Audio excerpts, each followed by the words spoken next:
Oh, yo. What's up? How are we doing? Welcome to, what is this? Episode 16 of Evening. If I don't know of a more boring name for a video podcast than Evening, I've definitely struck the lotto of picking out a boring name. Hopefully, what we talk about is not boring.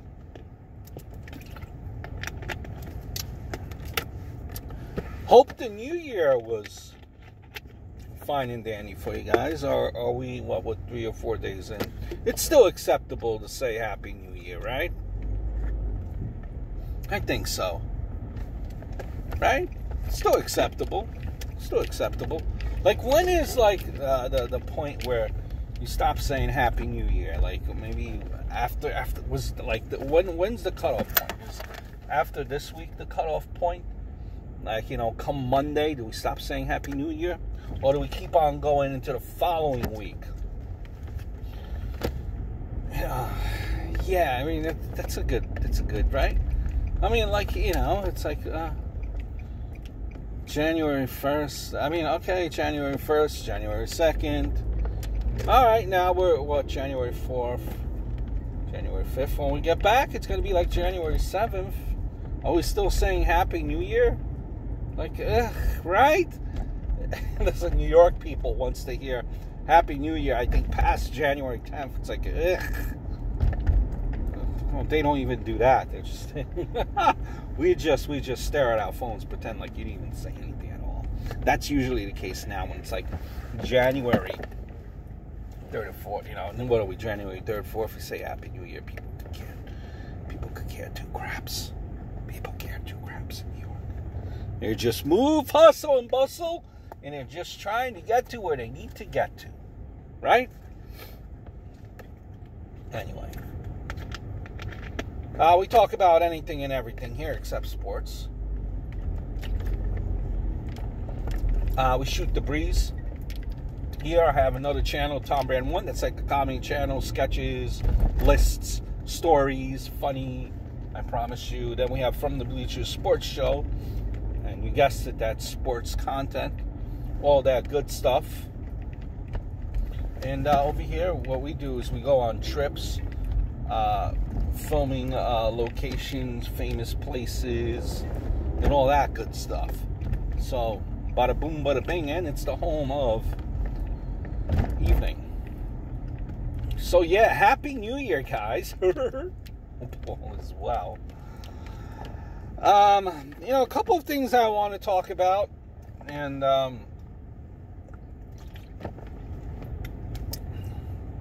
why not talk about New Year's, right? Comings and goings of the past week, what's been going on. New Year's, that's a big thing. And I'm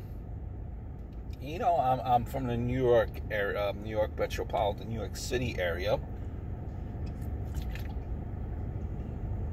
Probably, as I'm driving, actually, you can't see it, but you can see the city buildings here from where I'm driving. So I'm not too far away from the city. I'm realistically, from where I am right now,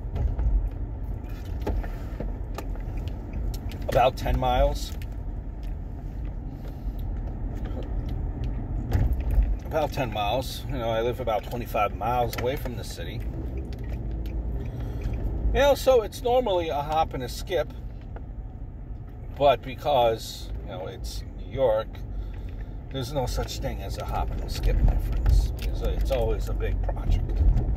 Always a big project to where you have to get to. But a big thing that goes on for New Year's Eve every year here is the Times Square Ball. Times Square.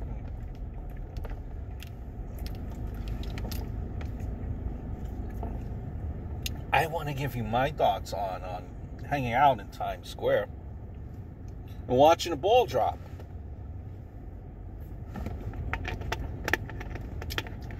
first of all, the positive about it, it is extremely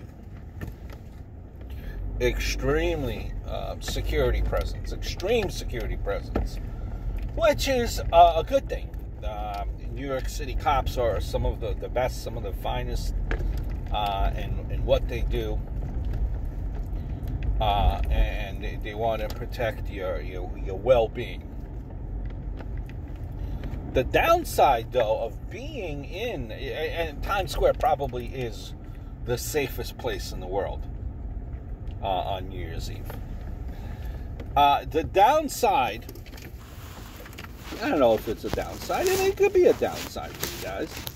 The downside is, you can't, if you want to ring in the new year with a glass of champagne, you can't do that. Because they don't allow you to bring any liquor. Now, if you are standing, and people to be realistically, to see the ball drop, you want to be in the heart. You want to be in the middle, in the heart of everything. Like, you want to be in Times Square. If you're like lined up because a couple of blocks down, you ain't seen squat. So realistically, you want to be as close as possible in the middle of Times Square to watch that ball drop, or else it's like, why are you going there for? Because it's going to be hard to see anything. So keep in mind, you have to be out there very, very early. And the thing is if you got to go to the bathroom, you got to leave the line. And guess what? You're not going to be able to get back to where you were. Maybe, I guess, if you have a relative waiting in line, maybe, I guess, they'll let you go back to where you were. Maybe, I guess. But what if you guys both have to go to the bathroom at the same time? Then what? You're losing your line. You're losing your place. There's no way you're going to get back to where you were. No way you're going to get past that security to go back to where you were standing in line. So it's like you got to wear, like, I guess you got to wear, like, the pens or something like this. Right? Do you really want to do that? An adult wanting to wear the pens? I mean, I think not, right? Just to watch the ball drop. And people got luck. You lucked out this year because, relatively speaking, it was pretty warm.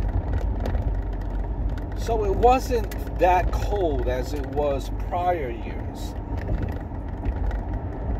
But prior years, some of that weather has been brutal on New Year's Eve, right? You put on, you watch Ryan Seacrest and you watch all these other channels, and it's like freezing brutal out. So, I mean, who wants to be out in the cold? Do you really want to be out in the cold? And you got to be layered, and then if you're not layered correctly, or even if you are, you could get sick from just being out in the cold weather, just being out there forever. Then you're going to be miserable. I mean, I just don't get it. I really don't. I mean, the experience for, you line up, essentially what you're there for is you're watching that ball drop, and it takes, a minute, 60 seconds, and it's boom, it's over, and then, pretty much everyone scatters out. So the big thing that you are there for is about a minute, right? I mean, why else are you there for? Just the experience, to say you were there? All right, I guess, but you're standing. I mean, they're not going to let you bring a recliner or a chair to sit in Times Square, I just think it's overrated. I really do. Like, why not just stay in the comfort of your own home and watch the ball drop there? You get the best view in the house, right? And listen, I part of me gets it. You know, it's the experience. It's something like a bucket checklist. All right, if you look at it that way, then touche. But I just do not see the point of it too. I don't. And then you also have like, you also have these restaurants in the city like Times Square. Like, there, like, for example, there was a Fridays. There is a Fridays. So I think there was, or there is. And I remember reading this a couple of years back. Fridays in the heart of Times Square, right? So you're gonna be there. You're gonna be able to, depending on where you're sitting in the restaurant, you're gonna be able to watch the ball drop. Mind you, this is Fridays, okay? Fridays, if we keep it in perspective, it's not like you're going to a restaurant owned by Emerald Ragassi. By Emerald, you're going to Fridays. Not that there's anything wrong with Fridays, but you keep it in perspective. So I believe the amount that you were paying per person was about, I want to say, about $500 per person for reservations that day for Fridays. And again, this is Fridays. They weren't serving you fancy smancy filet mignon. It's pretty much what was on the menu in Fridays. That's what you're going to be eating. So a lot of these restaurants, like, they take advantage of the fact that a lot of people want to come and want to eat out that day and want to witness the ball drop up close and personal for $500 a person at a Fridays.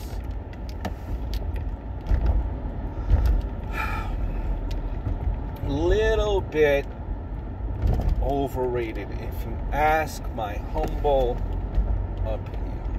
Better off just enjoying it with friends and family at home, right? Bring in the new year.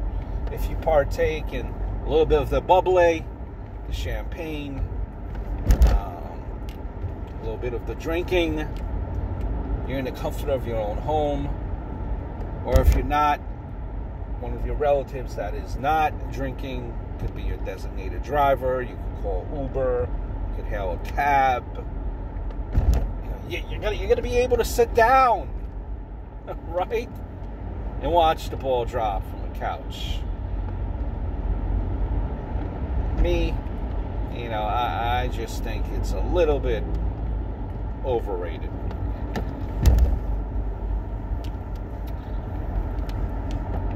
Now, probably, being that you're not able to, as you could imagine, on New Year's Eve, right? I mean, the city was, a lot of streets were closed, because people are lining up. So, driving into the city that day was pretty hectic. Finding a parking in this city, well, then you're just nuts. So I think what a lot of mode of transportation that day for people that did partake, being in Times Square, what a lot of people did take the transportation is they took the subway. The New York City subway, right? And so And I think, like, if you're part of, like, a subway system, any city that has, like, transportation, you could even use this for, like, subway. This applies, I think, for a subway. And it also applies to, I think, buses, too, if you can't relate to the subway. And there was a question, there was a poll, rather, of what is the best seat in a subway cart? Or you could play along at home if you don't have subways. You could say bus, of a bus. So how it goes, I think no matter where you are, it's the same type of setup, same type of layout. You have you have to picture it, you're at the front of the bus, I guess. Front of the train. Or in the middle of the train, you have those, you have those 3 seats. 1, 2, 3. And across you have the other 3 seats, 1, 2, 3, where people face each other. So you have those seats. Those are 1, 2, 3, where it's seat, seat, seat, and everyone's facing this way. Facing that way, this way. Yeah, you can see my hand motions. And then you have the 2-seaters. 1 and 2 that are together facing forward. So you have the 3 seats that are together. You're facing, that are positioned to the side. You're facing people on opposite ends, and you have the 2-seaters where you're sitting with another person. And the question has been asked, which is the best seat? What is the best seat on said bus or train? And that is a very good question, and this it puts a lot needs to be thought about before that question is answered. For me,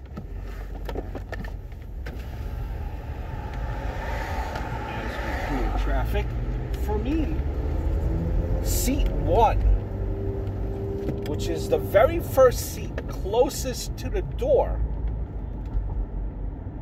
or the door of either a bus or subway, during rush hour. Seat 1 of the 3 seats that are together, closest to the door, is the best seat during rush hour. Seat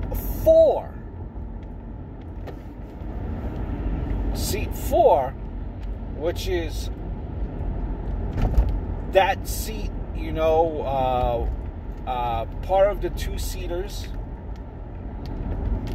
that's closest to the window. So that one, I think, is best for long trips, long journeys, because you're able kind of just to lay your head or rest your head, or put your elbow on the window and rest your head on your hand, or on your elbow, or vice versa. You have something to lean on, is what I'm saying. Seat 4. Now, that's if you're so ballsy and touching the and touching anything on a public subway or bus. That's for all you ballsy people. But sometimes the beauty of seat number 4 too is like right in front of you, you have that little bar where you're able to rest your leg. So that's key, and that's good as well. You got to be careful though, because you don't, depending on how you place said leg, you don't want to get stuck in there, because you don't want to get your ankles stuck and stuff like that. I think the worst seat, no matter how you spin it here, is seat 2 on a subway or a bus. And that seat 2 is of the seats that are, seat 2 is the second seat of the 3-seaters. So you're in between, obviously, seat 1 and seat 3. Hence, that means you have both people on the side of you, right? Someone sitting on either side of you, and you're doing this. Sometimes one person is a little bit more plumper than the other person, and that's when you kind of got to squeeze. You got to squeeze yourself like an accordion. That way you have some type of room, and you don't want to make bodily contact with a person sitting in seat 1 or seat 3. So that is absolutely the worst seat, I think. But it has its perk, because just like seat 1, if you're in seat 2, you're semi-close to the door. So during rush hour, you don't have to really worry about trying to get out in time, and that way you don't miss your stop.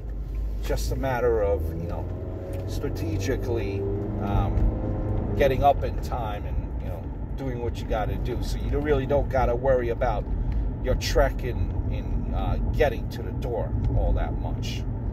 So that's, that's a plus, being in a seat like seat number 2. But, that has brought up a lot of debate here. And living in a city that, where the transportation system, where many people take the transportation system, I luckily am able to avoid the transportation system at all costs. I rely on my vehicle to get me from place to place, and honestly, wherever you sit in a vehicle, well, that is truly the best seat, because you don't have to worry about anyone else invading your space.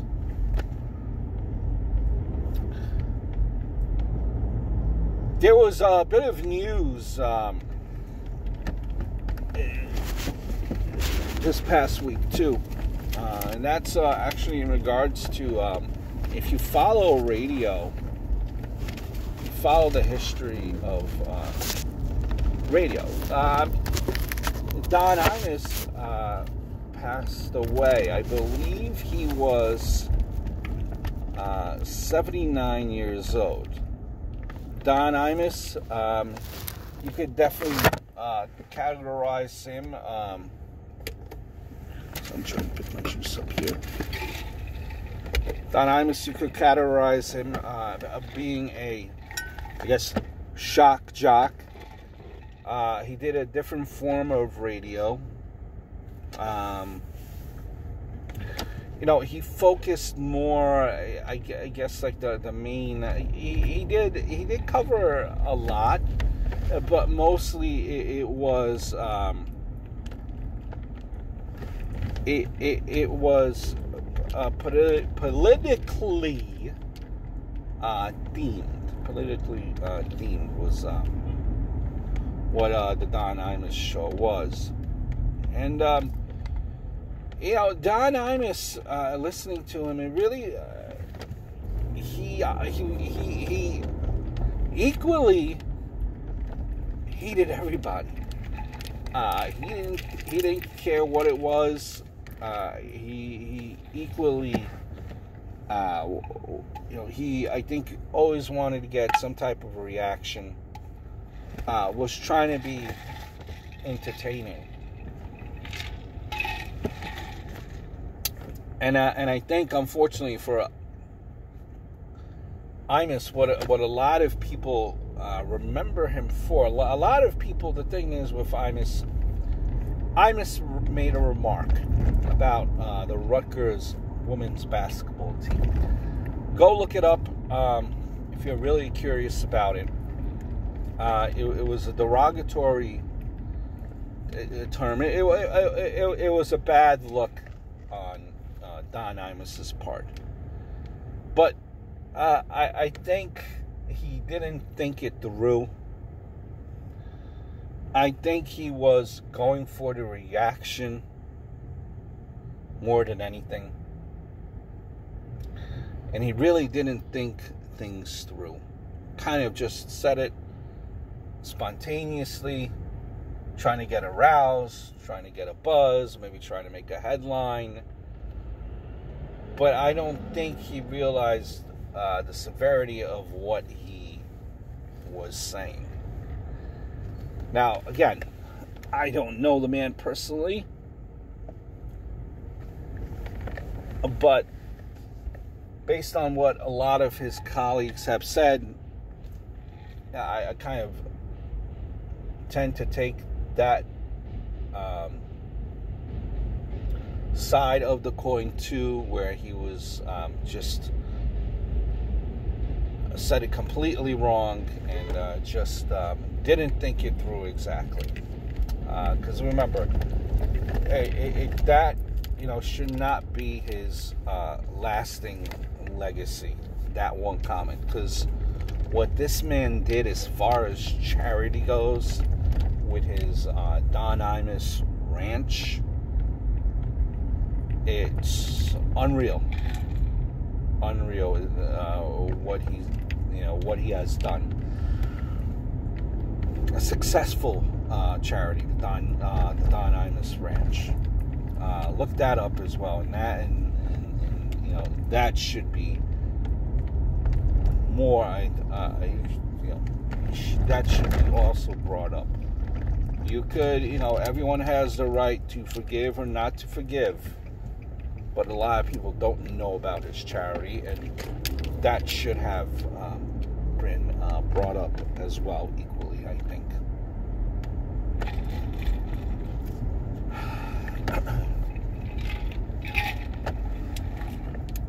Yeah, pretty mild night here for New York. 50 degrees right now. Not bad. Want to share a story with you guys. Coming out of New York here, maybe you've seen the picture. It made some news here locally.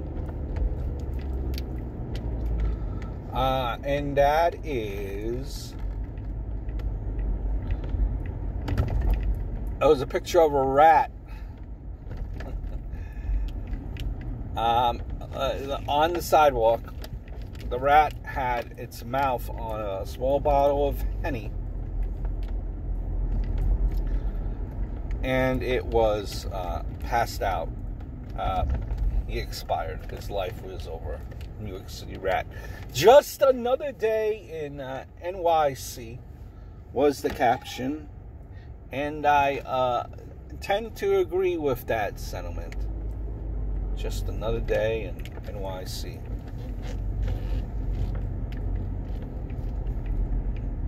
That rat truly had 99 problems. And I'm sure he is blaming it on the alcohol. All right. That was so bad. Yeah, but, many things could have been saying, well, why a rat maybe is drinking a bottle of Henny. A rat has many problems too. I mean, the rat might have missed, he might have missed the color. Maybe he was, maybe he was hanging out in the sewer for too long, and he missed when all the restaurants would throw away the scraps and all the other rats got to it. All the rats got the good food. Damn, and now the rat was without the good food. Rat was without the good food from the fancy smancy Italian restaurant. Or the fancy smancy Cuban restaurant. Now what is a rat supposed to do? Or maybe the rat was like watching like a New York Knicks game. That team is the drizzling crap. drizzling shits if you're a basketball fan. Oh, why wouldn't it drink, right?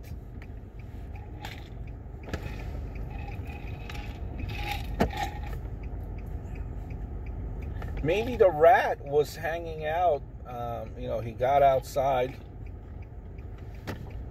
and he was in strawberry fields and he got tired of hearing the same song, Strawberry Fields Forever, over and over again. He got tired of it out there in Central Park.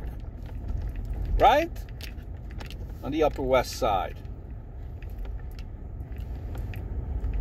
Wouldn't you feel the same way?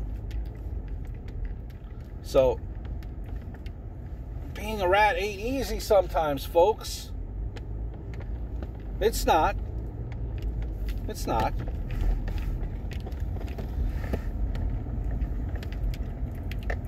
Out in Michigan, and don't worry, Alabama, it's not you this time. It's not Florida. It's Michigan. 4 underage people in Michigan.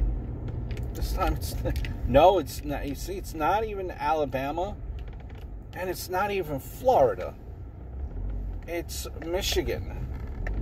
They were on a horse and buggy, all underage. Now you got to look at this picture. First of all, they all look, when I seen this mugshot, they all look the same.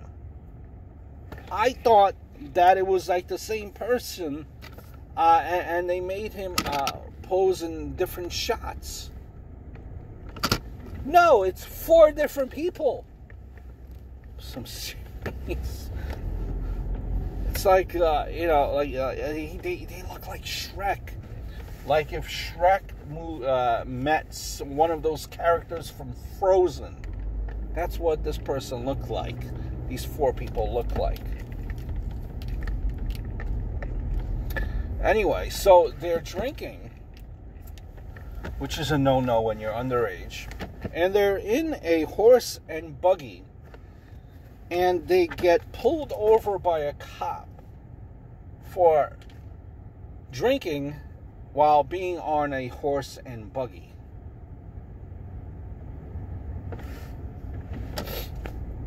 A horse and buggy.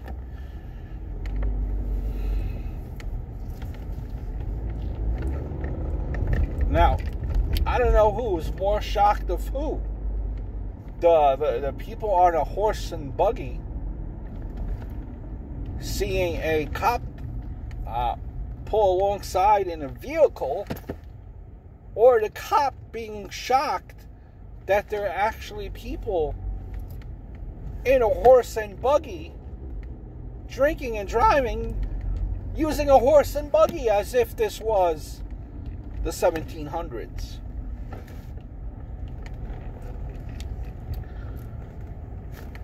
Well,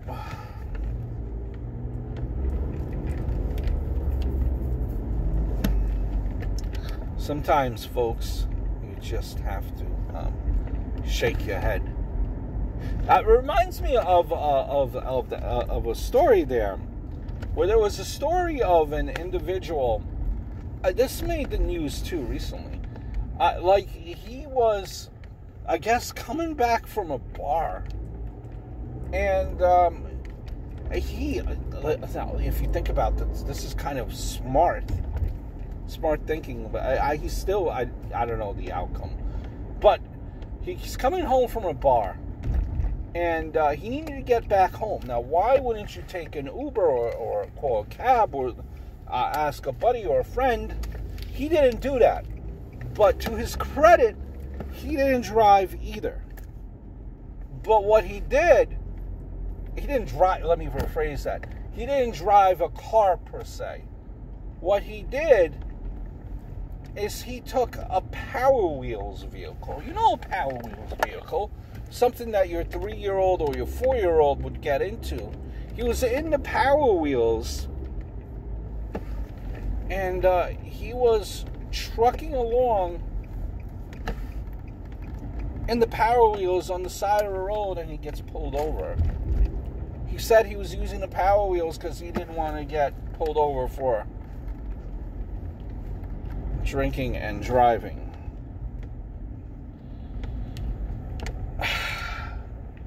I guess he had it right partially. Still, you can get yourself killed driving the power wheels on the side of a road by a semi-truck or things coming at us 70 miles an hour. Folks, let's think things through sometimes before we act. Can we please? This has been another edition of Evening. I hope your evening is going good. I hope your day is going good whenever you do look at this video. Happy New Year again, ladies and gerbils. And we will speak very, very soon. Until next time. Adios. Ciao.